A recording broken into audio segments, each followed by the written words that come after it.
Amém, Jesus. Bom dia. Amém. Pode sentar em nome de Jesus. Desculpa, a hora passou um pouco. Essa Avenida Brasil, quando a gente pensa que está tudo bem, fica ruim. Tive que cortar caminho, entrar por dentro de Padre Miguel para chegar aqui. Mas cheguei, o importante é que cheguei. Amém? Vamos meditar nessa fé que a gente tem falado aqui, irmãos. Eu tenho dito o seguinte: todos que vão à igreja têm alguma fé, né? Todos que ouvem falar a palavra têm alguma fé. Tem gente que essa fé cresce um pouco e ela aceita Jesus como Salvador. Ela passa a ter fé em Jesus como Senhor da vida dela. E aí, com essa fé de que Jesus é o Senhor da vida dela, ela começa a vencer. Ali ela já começa a vencer. Ela já começa a ver Deus operando na vida dela, transformando a mente, transformando a cultura, o ensinamento. Ela começa a ver os milagres físicos aparecerem, materiais. Só que essa pessoa que agora está bem na fé, ela tem que de vez em quando receber um up, né? Tem um crescimento de fé, um pico de fé, e são esses picos de fé que eu tenho chamado de fé extraordinária. Nesse pico de fé, o mar se abre. Nesse pico de fé, o homem anda sobre a água. Quando o Pedro, eu tenho usado muito Pedro como exemplo, quando ele desce, quando Jesus fala, vem, só uma palavra de 3 letras, vem, a fé dele subiu tanto que ele andou sobre as águas. Quando ele percebeu a loucura que estava acontecendo, a fé dele voltou ao normal. E ele começa a afundar. Não é que ele não tinha fé. Jesus mesmo disse, homem de pequena fé. Ele fala na hora, homem de pequena fé, e pega o Pedro e levanta. Não é que ele não tinha fé, ele tinha, mas a fé dele voltou a ser uma fé normal, fé pequena. Amém, Jesus? Você que já é de Deus, já é da fé, você que não é tem que passar a ser, né? Para poder então Deus operar e ter o que eu estou falando aqui. Você que já precisa buscar esse pico de fé, esse crescimento que faz você determinar, que faz você exigir que o mal saia, que faz você desfazer macumba, feitiço, bruxaria, que faz você orar e o milagre, aquilo que era impossível, acontecer. Porque o milagre, irmãos, que nós buscamos, não se chama milagre à toa, né? Ontem, vou lhe contar, antes de entrar na mensagem, você pode abrir a Bíblia em Mateus 21. A nossa mensagem está aqui em Mateus 21. Tá? E eu já vou falar o versículo para você. Já vou falar os versículos para você, já. Mas ontem eu estava com os meus sogros, cuidando dos meus sogros, como já falei que estou sempre indo lá cuidando deles, como se fossem pais para mim, eu cuido deles.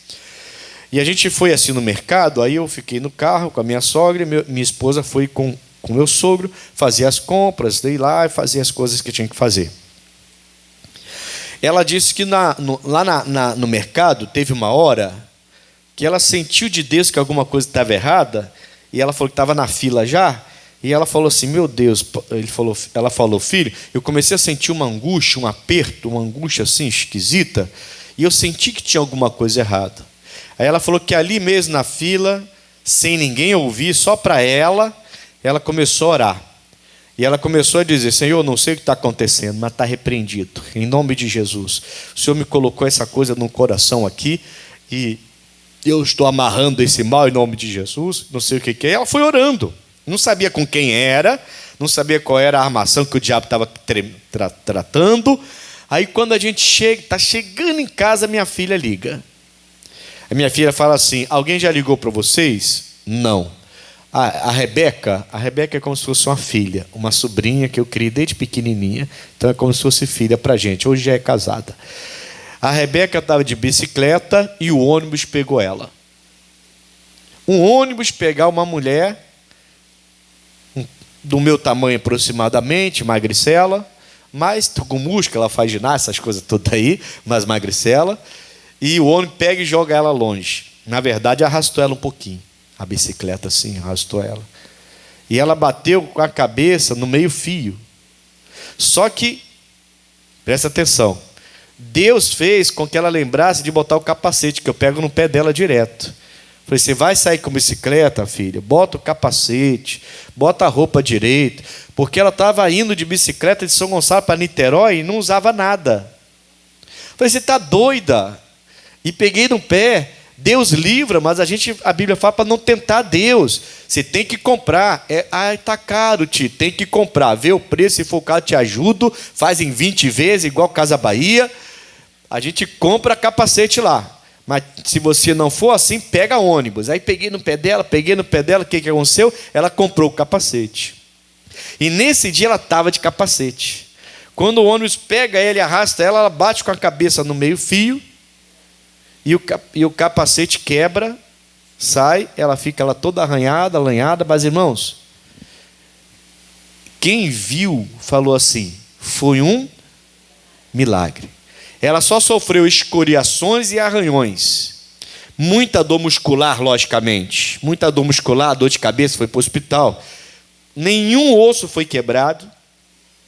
O capacete protegeu a cabeça do meio-fio. Quando ela bateu, quebrou o capacete, mas a cabeça não foi afetada. E ela já está em casa. No mesmo dia ela foi para casa. E ontem eu falei, hoje de manhã, ontem mesmo, antes de dormir, eu consegui falar com ela. Ela falou: tio, fica em paz. Eu estou com arranhões, escoriações, dores musculares da pancada, mas não quebrou um osso sequer. Deus abençoou. Amém, Jesus? Nós precisamos estar ligados com Deus. Não é que você não tenha fé, você já tem, e com essa fé você já pode fazer coisas grandes, mas Deus tem momentos que Ele vai dar um pico na sua fé e vai jogar sua fé lá no alto, e você tem que estar ligado para esse momento, porque nesse momento que Ele joga a sua fé lá no alto, com uma palavra, com uma situação, com uma dica, como foi no caso da minha esposa lá no supermercado, Deus deu a dica para ela, ela sentiu que tinha algo errado, ali mesmo ela entrou em oração, falou com Deus sem escândalos, sem escandalizar ninguém, mas falou com Deus. Amém, Jesus? E naquele momento eu creio que Deus começou a operar, Deus lembrou ela de não sair sem capacete, Deus começou falei com a minha sobrinha, falei: vigia na sua vida, porque Deus permitiu isso, não foi à toa não, hein? Abre teu olho aí para ver o que está aí e fica firme com Deus aí. Ela é crente também. Amém, irmãos? As coisas não acontecem por acaso. Então tem sempre uma razão, não há maldição sem causa.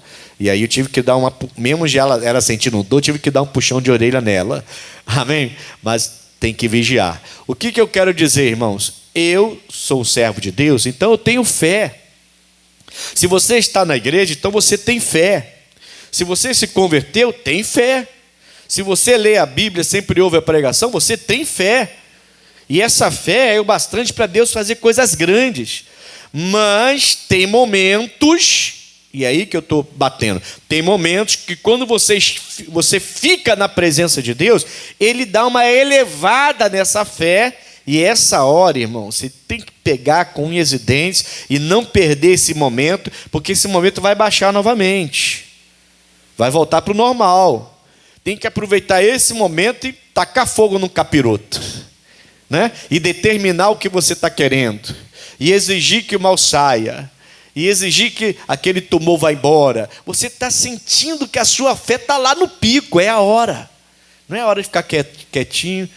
Se for da vontade de Deus, quem sou eu? Eu sou um zero à esquerda, eu não sou ninguém, mas se for da vontade de Deus, não, nada disso, irmão. Amém, Jesus? E a gente precisa aprender esse momento.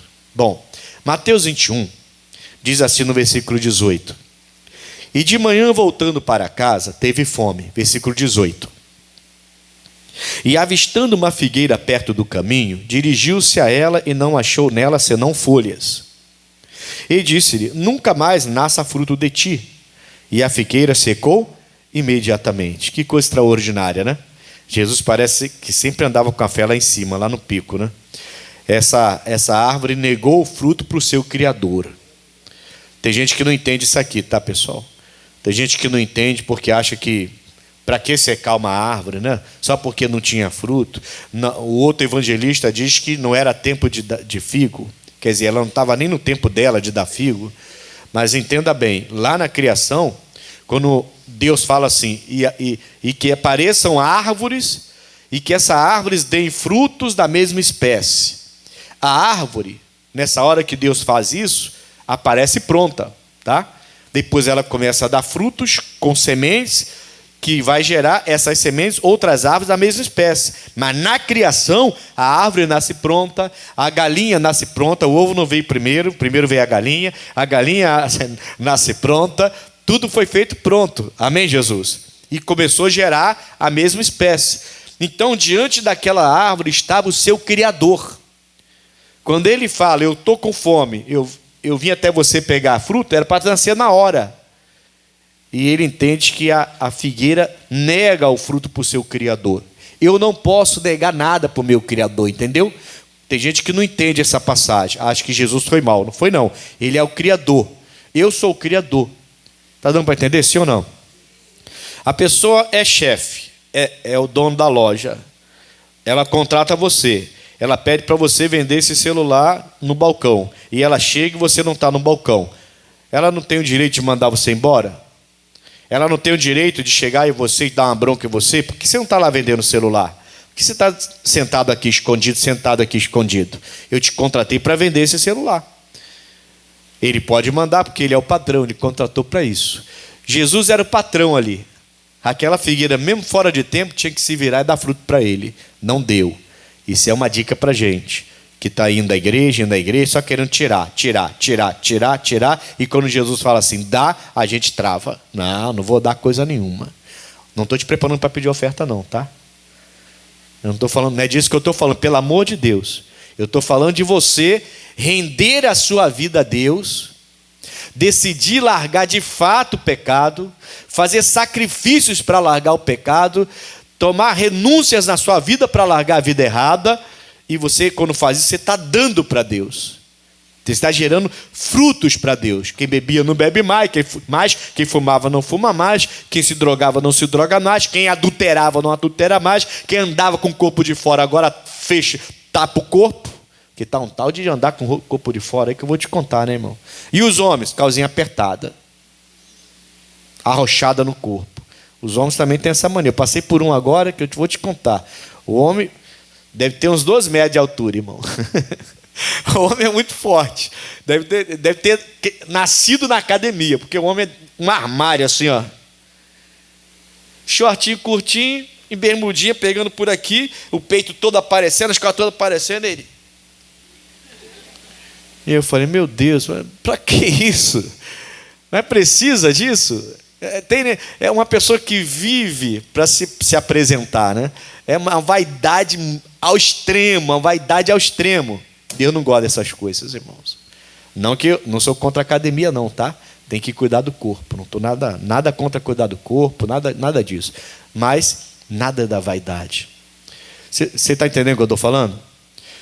Não é a mensagem, mas Deus me fez parar aqui e demorar um pouquinho aqui, eu não sei porquê. Talvez esteja faltando alguém aí entender que precisa dar mais e não só receber de Deus. Essa figueira não deu, se secou. Não é a mensagem. Eu vou para a mensagem agora, mas Deus mandou falar, então estou falando aqui. Que se você quiser ouvir, que ouça. Bom, aí ele fala assim, e a figueira secou imediatamente. E os discípulos, vendo isso, maravilharam-se, dizendo, como secou imediatamente a figueira? E Jesus, porém, respondendo, disse-lhes, em verdade vos digo, que se tiverdes o quê? Fé. E não duvidar. São uma fé limpa, sem arranhões. Limpa. Não só fareis o que foi feito à figueira. Olha que coisa. Mas até se a este monte disserte, ergue-te e precipita-te no mar, assim será feito. Eu li isso aqui, como eu falei, o Marcos fala sobre isso, tá? E sobre esse assunto com muito mais detalhes.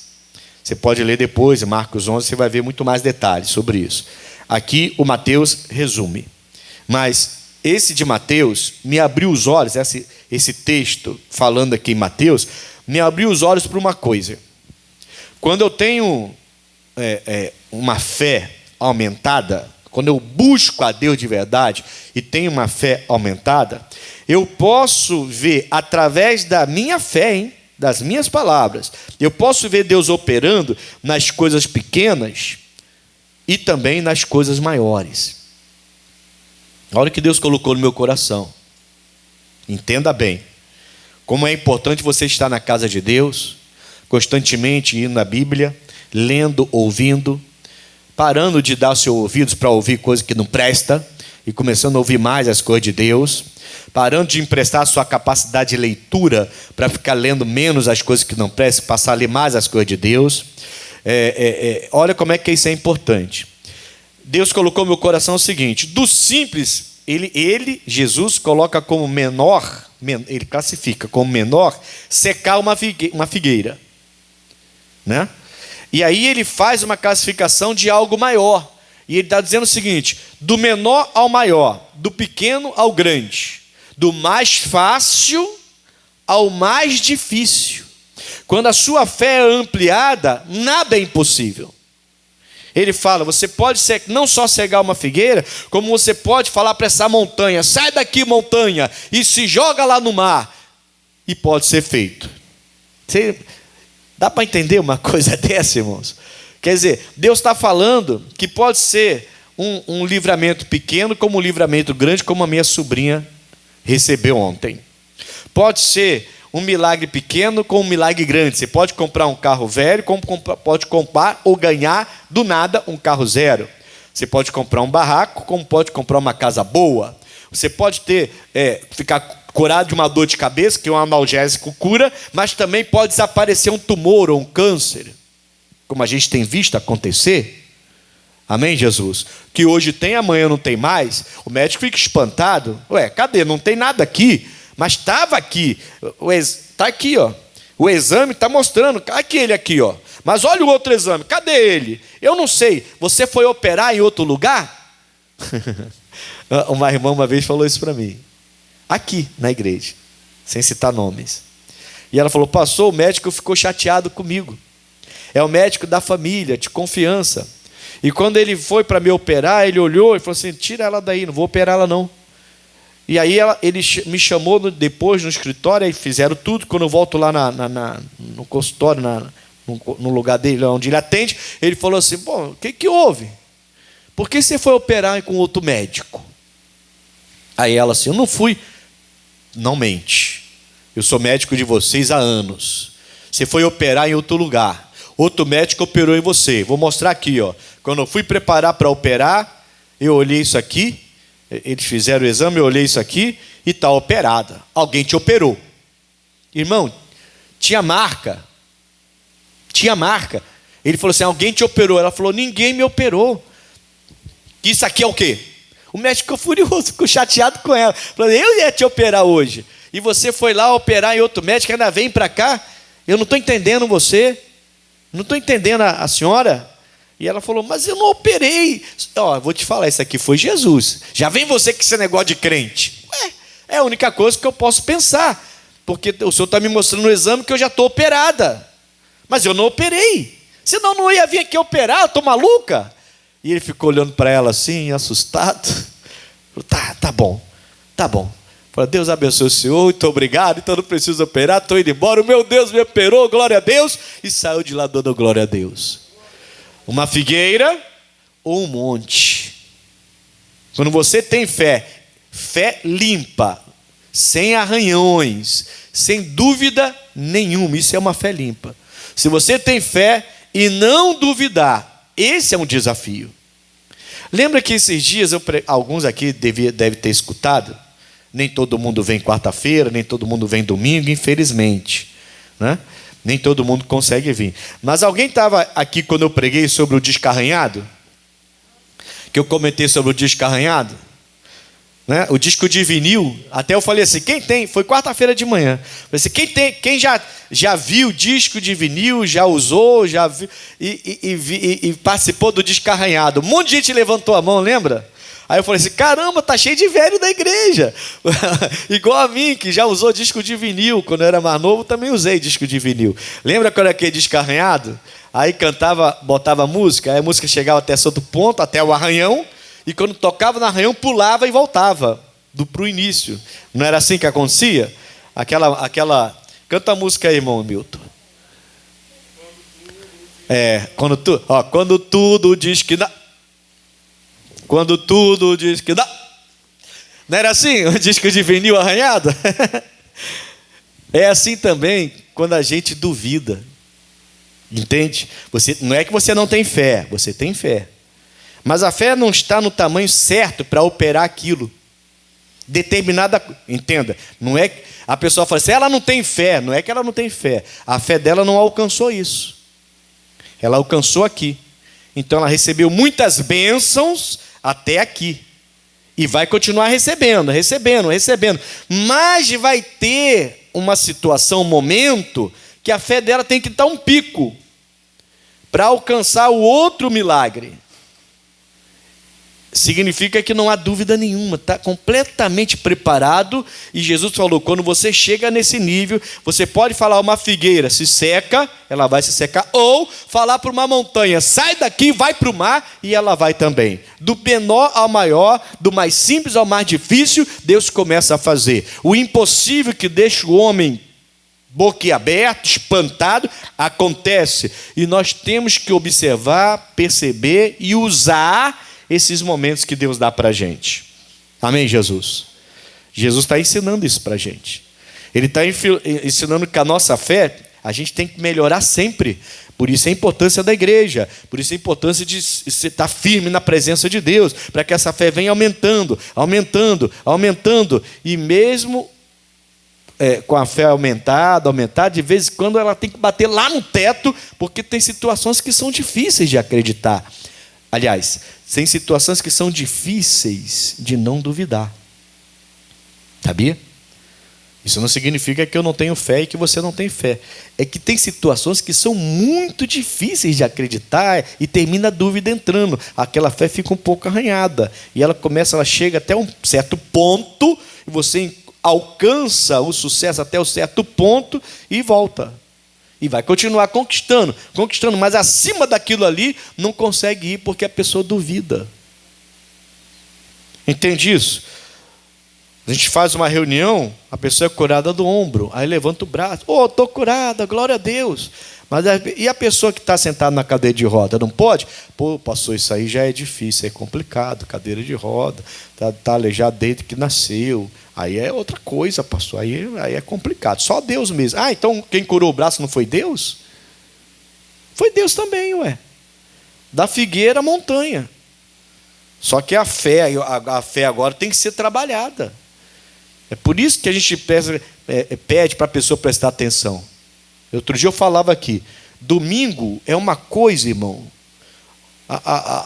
O pessoal vai começar o culto aqui, o irmão Milton, ou a minha esposa, ou a Marcele, sei lá quem for, o pastor Ailson, vai começar o culto, a pessoa fica conversando. Mas não é conversinha tipo... Porque assim, o pastor está dando a palavra, né?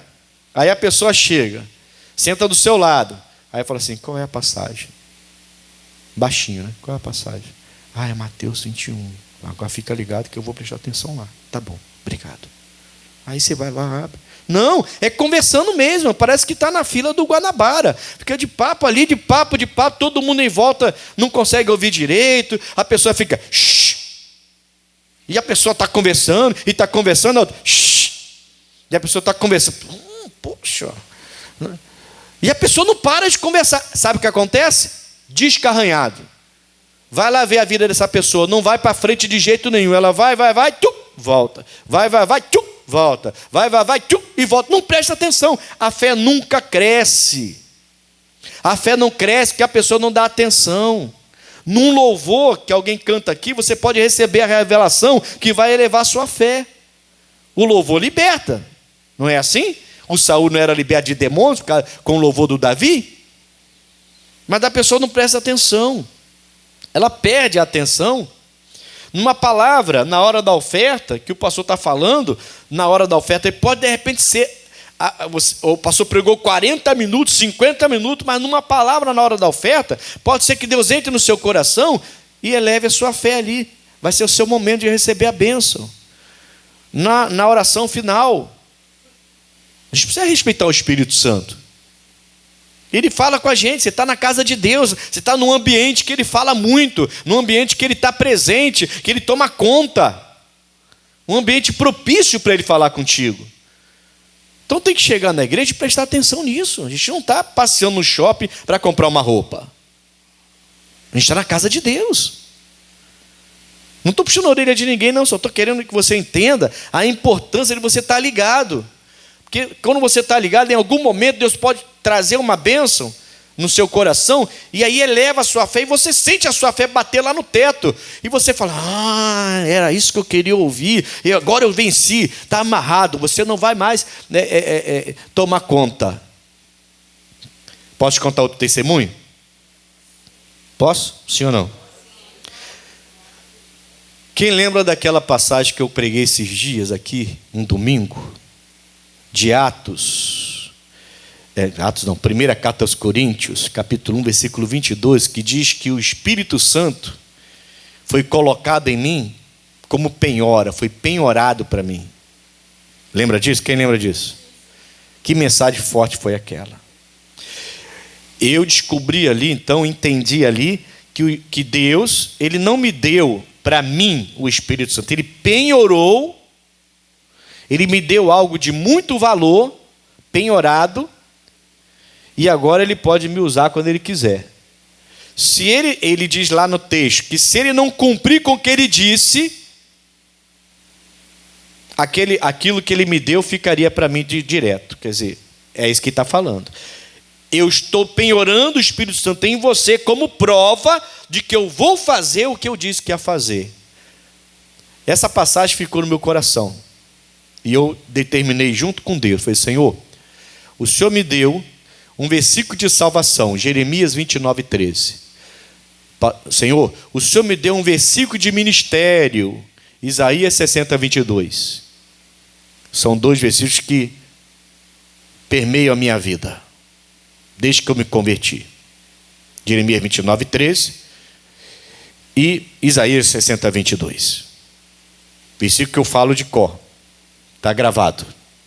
Ele me deu ao longo dos anos outros versículos, como Eclesiastes 10:4, Tiago 4:7, que me ajudaram em alguns momentos no meu caminhar. Tiago 4:7 me curou de uma dor de cabeça forte que eu tinha, por exemplo. Só que quando eu pego esse versículo, 1 Carta aos Coríntios, capítulo 1, versículo 22, e eu entendo o que Deus está falando ali, eu trouxe para você essa mensagem, eu falei, Senhor, eu quero que esse versículo seja o versículo dos meus milagres. Toda vez que eu precisar de uma bênção, eu vou citar esse versículo para o Senhor. Eu vou lembrar o Senhor que o Senhor me emprestou o teu Espírito Santo. Eu vou lembrar o Senhor que o Senhor me deu o teu Espírito, me colocou o teu Espírito em mim, para que eu tivesse a prova de que o Senhor vai operar na minha vida o que precisar. Amém, Jesus? Falei com Deus. E eu falei com a minha esposa. Há um tempo atrás, eu sou muito aventureiro, né? Gosto de descer de toboágua, tirolesa, essas coisas, andar, fazer trilha, essas coisas todas. Eu sou meio assim. Alguma coisa aconteceu e de vez em quando eu estava tendo umas tonteiras quando eu corria. Eu gosto de caminhar e correr, né? E eu tinha que ficar andando assim, parar, minha cabeça começava a tontear. Eu falei, Senhor, está amarrado, está repreendido. E comecei a orar, mas de vez em quando acontecia. De vez em quando acontecia. Aí eu falei, vou no médico, vou ver o que é isso. Aí Deus me deu esse versículo. Aí eu entrei na presença de Deus. Falei, Senhor, está escrito. O Senhor me deu o Espírito Santo, não é meu, é seu. O Senhor penhorou ele em mim, dizendo, eu vou fazer o que eu falei que ia fazer, e para provar, eu te dou o meu Espírito, que eu tenho de mais valor. O Senhor falou isso. Eu não aceito. Irmãos, quando eu fiz essa oração, e depois eu saio para caminhar, o negócio começa a querer aparecer, e eu me firmei, continuei caminhando, sumiu. Depois fui caminhar, nada. Outra, nada. Voltei a correr, voltei a fazer exercício, e nada. E nada. Acabou. Amém, irmãos? tem que procurar aquilo que vai elevar a sua fé e tirar as dúvidas. Não vai haver arranhão nenhum na sua fé. Essa fé pode ser uma figueira ou pode ser uma montanha. Do mais fácil ao mais difícil, não existe. O mesmo Deus que curou o braço faz desaparecer um tumor. Lógico que nós temos o nosso tempo aqui na terra. Amém, Jesus? Mas ninguém vai te levar antes do tempo. Ninguém. Vai ser no tempo dele. Diga graças a Deus. Está dando para entender, sim ou não? Ele foi muito claro. E aí ele fala no 22, de tudo o que pedirdes em oração, crendo, o recebereis. Eu tenho mais uma coisa para falar com vocês aqui. Hebreus capítulo 11, vamos lá.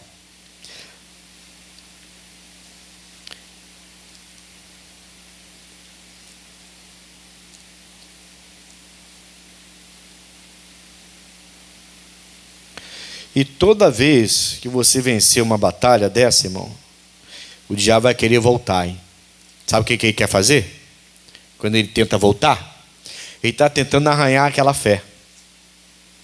E eu estou com esse negócio do disco arranhado na cabeça, por isso que eu estou falando arranhar, tá?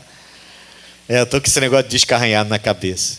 Porque foi aquela mensagem que Deus me deu, mexeu comigo também, né?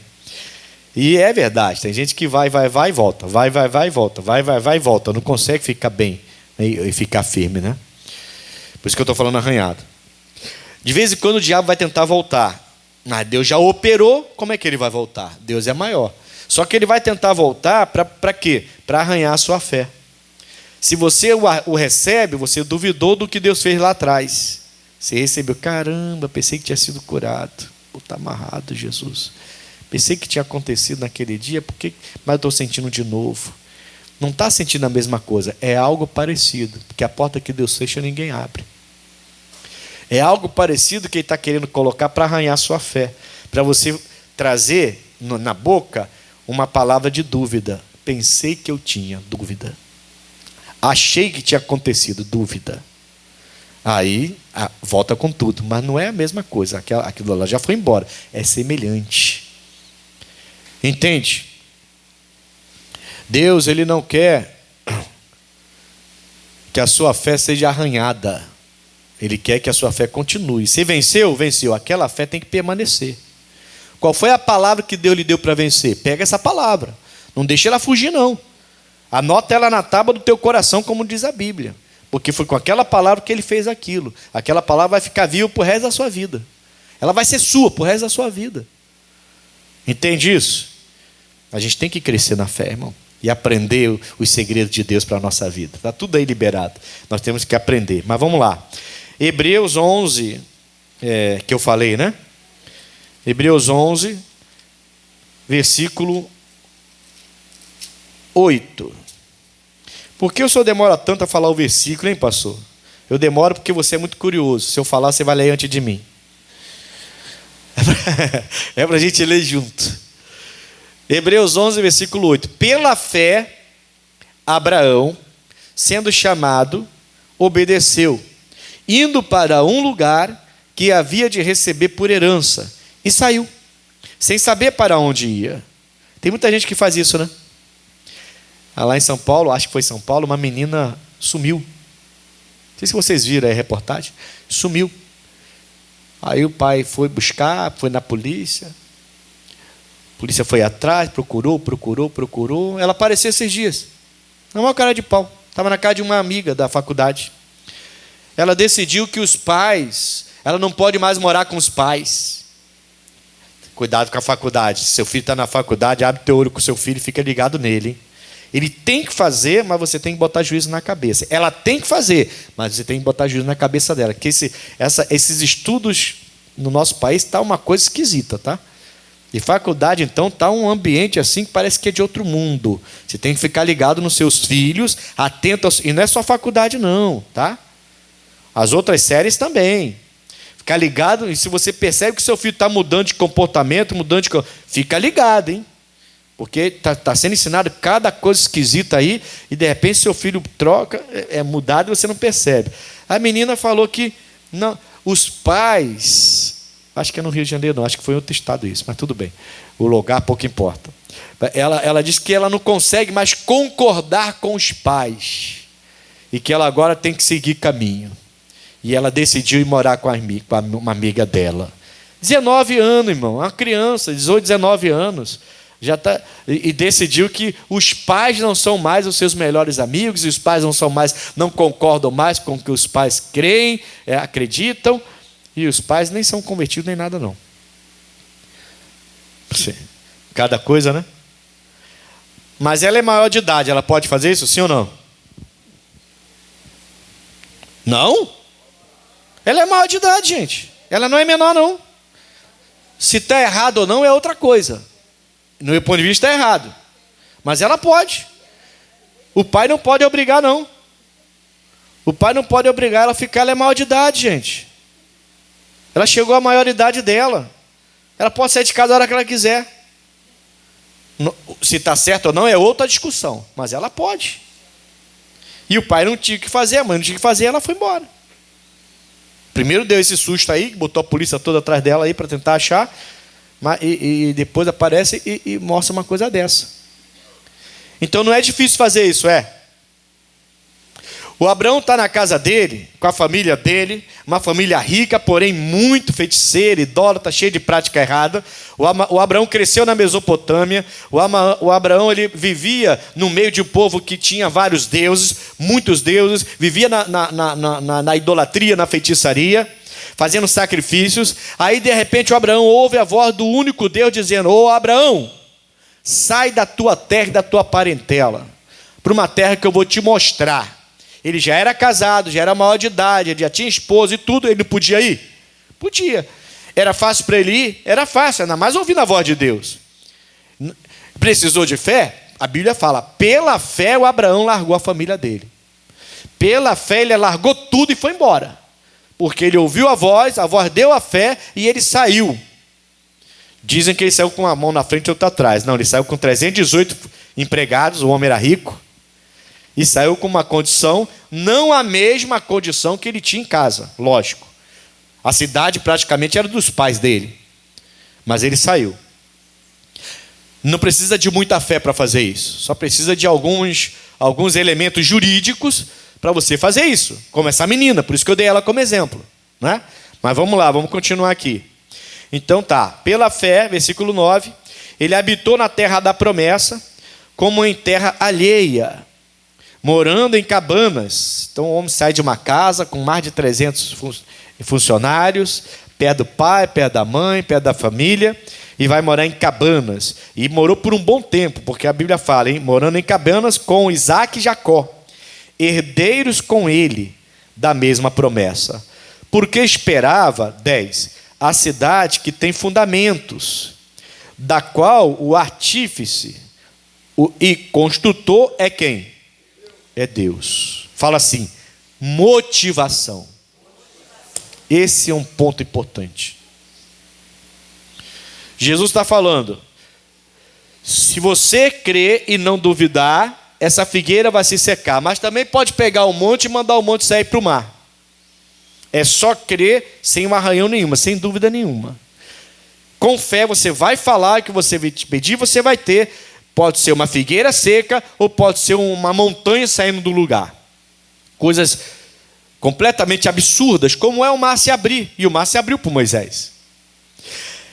Tudo está na sua motivação. A mulher que perde o marido para outra mulher, ele se torna adulto e vem à igreja com a motivação de pedir a Deus para salvar o casamento, ou até mesmo para que algo ruim aconteça com ele lá, com a outra família. Que tem gente que vem para a igreja com um pensamento vingativo, pedindo a Deus vingança mesmo, né? Que é algo assim meio que absurdo, mas na hora da ira a pessoa pede até a Deus uma vingança, né? Mas tem gente que vem pedindo a Deus para abrir os olhos dele, para ele enxergar a verdade, para ele largar a amante, para ele voltar para casa como um bom marido que era, um bom pai que era. Ou no caso o inverso também acontece, em menos escala, mas também acontece. O homem orando pela mulher. Quando acontece isso.